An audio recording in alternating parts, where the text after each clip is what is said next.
Hey brethren, so this is the fourth video covering the key of G and its chords, and so in this video we'll be talking about how to play the C chord, and it looks like this. And now the problem that most people will have is that they cannot stretch their fingers all the way to this point, but I'm gonna show you some ways that you can stretch your fingers and that you're able to really get the full sound out of this chord.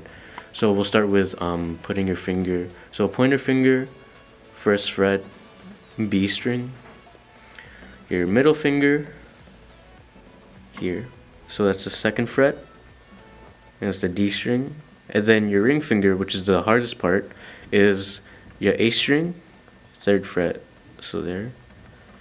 So if I play each individual note, so this is the first one, the pointer finger, and then your middle finger,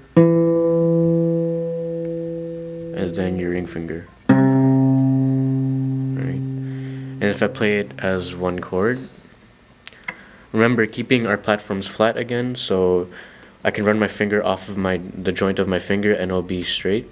I don't have to worry about it going down this way or going too high. Okay. This is how the chord sounds.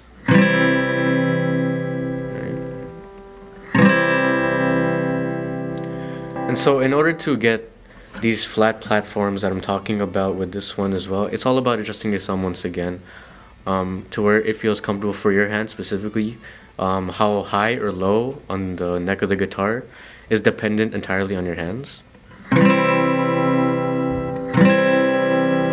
And for example, with most chords you want to keep it straight, like your fingers straight.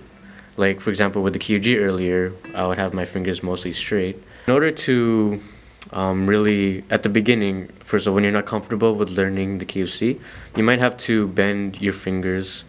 So notice that my wrist isn't going in like an off direction. It's not going completely straight like this, like with a bar chord. So you might have to bend your fingers a bit and then adjust your thumbs so that you're not touching any other strings.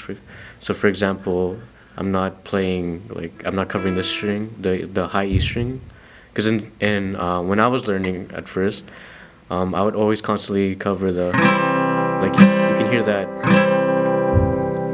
that kind of like quick muted sound, so it's like, and you don't want that. You want to hear all these notes, and you strum starting on this string again, so it's just like with A minor, you strum starting on this string.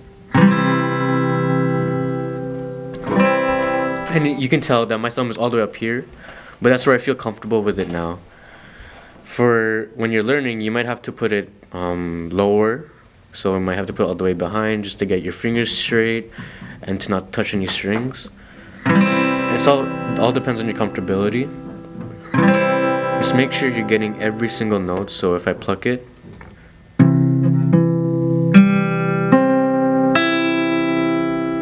you can hear that I'm not covering any other strings with any other fingers. You can hear every note clearly.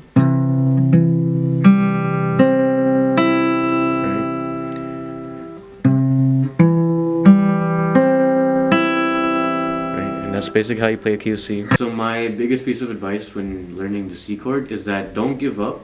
I know it might be hard to cover all the notes necessary, but with practice and obviously once your hands get used to the whole idea of stretching out, you will be able to play the key of C like this, the C chord. Right? Yeah, and so that's how you play the C chord.